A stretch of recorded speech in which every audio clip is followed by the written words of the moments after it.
Clasifiquemos a los términos, ¿no? Una vez que ya hemos conocido obviamente los términos, ahora los clasificamos y vamos a ver que de acuerdo a su condición ellos de ahí se pueden clasificar en dos tipos. ¿Cuáles son esos? No me preguntarás. Bueno, la clasificación de ellos va a ser de la siguiente manera. Tenemos nosotros clasificación de términos racionales, ¿no? Entonces ahora ponemos términos o término racional.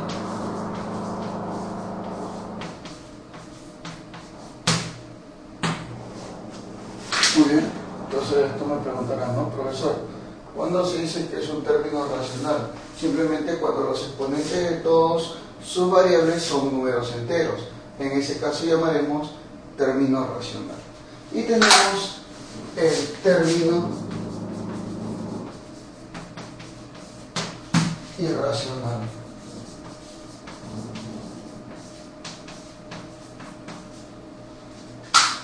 Muy bien. En este caso, veremos que se va a denominar término irracional cuando al menos uno de sus exponentes tenga una variable que es fraccionaria. ¿Está bien? Entonces, vamos a ver que el exponente de una de sus variables tiene que ser un número fraccionario. En este caso ya diremos nosotros que es un término irracional. Por ejemplo, podría ser, imagínate, 4xy elevado a la 1 medio.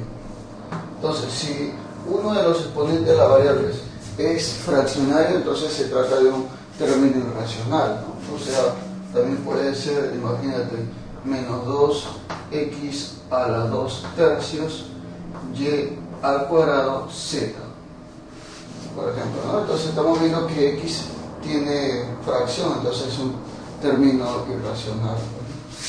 O, por ejemplo, si yo tengo 8x a la 1 medio y a la 1 medio.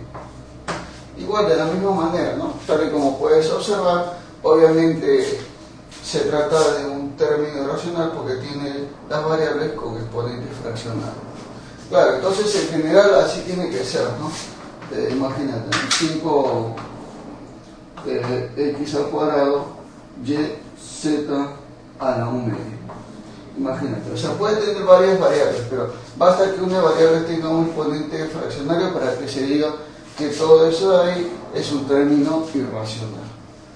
Muy bien, y ahora los términos racionales también se pueden clasificar a su vez en dos tipos, por si acaso. ¿Cuáles serán esos dos tipos? Preguntaron.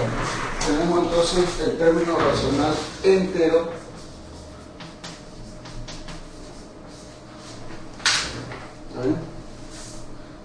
entero, y obviamente el término racional fraccionario.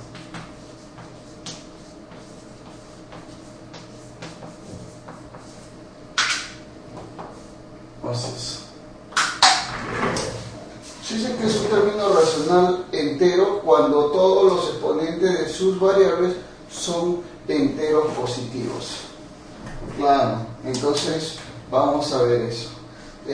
Inclusive se puede de repente incluir al cero también en ese caso. Claro, o sea, podemos decir que son enteros no negativos. Podría ser 6xy cuadrado, por ejemplo, ¿no? Este de ahí entonces es un término racional entero, tal y como lo podemos.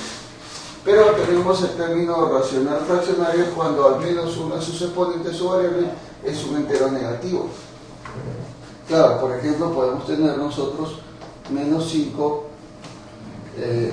x a la menos 1 y, por ejemplo, ¿no? Entonces basta que uno de los exponentes sea negativo para que se le considera como un término racional fraccional. Claro que sí, espero que hayas entendido todo esto porque está re facilísimo. Muy bien.